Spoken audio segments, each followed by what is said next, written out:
Okay, we're back working on a YukonXL with a code and transmission.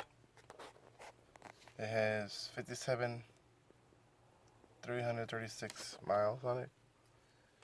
It's a GMC YukonXL. Let me show you the codes. We'll just go ahead into the transmission.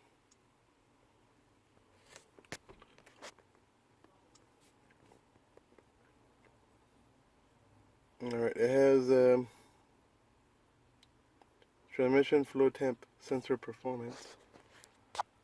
So I'm just gonna go and look at some data real quick, see what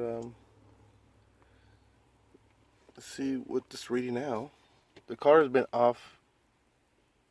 It's early in the morning. I have not started it since Saturday, so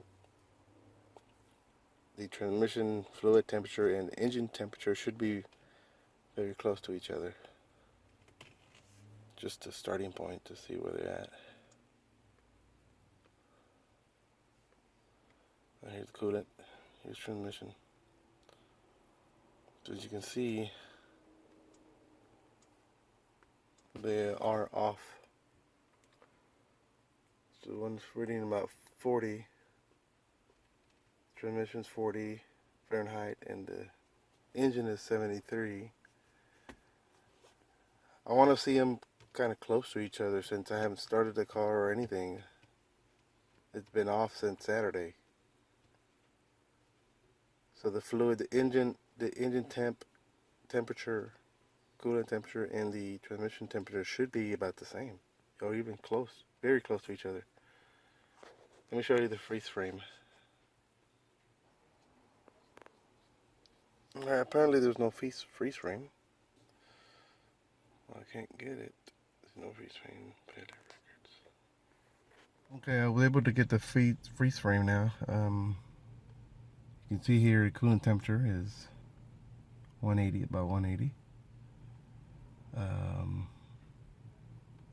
So the engine's hot. Engine's operating temperature for sure. Here's the RPM. This is transmission fluid temperature here.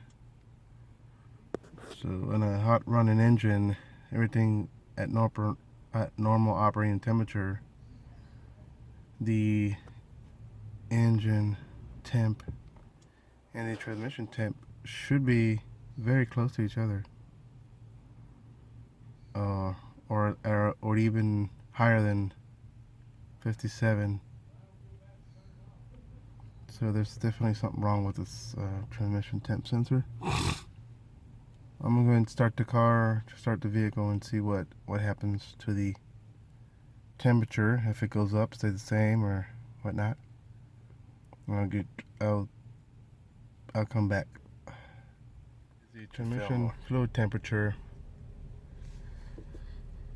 What I don't like, it's how it jumps up and down. It should be pretty steady, maybe, I would think. Earlier it was at 116, now it's at 140. You can see how it jumps up and down. You know, at this point I'm thinking that temperature sensor, which is part of the transmission printed circuit board, I think it is. So in order to replace that transmission temperature sensor, you got to replace the whole printed circuit board in it, and it's inside the transmission.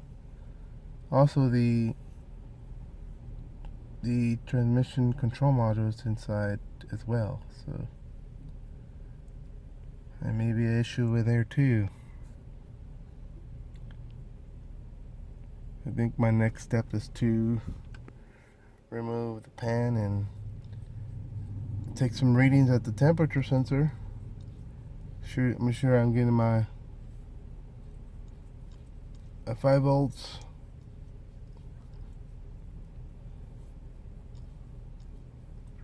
I think that's what I'm gonna do.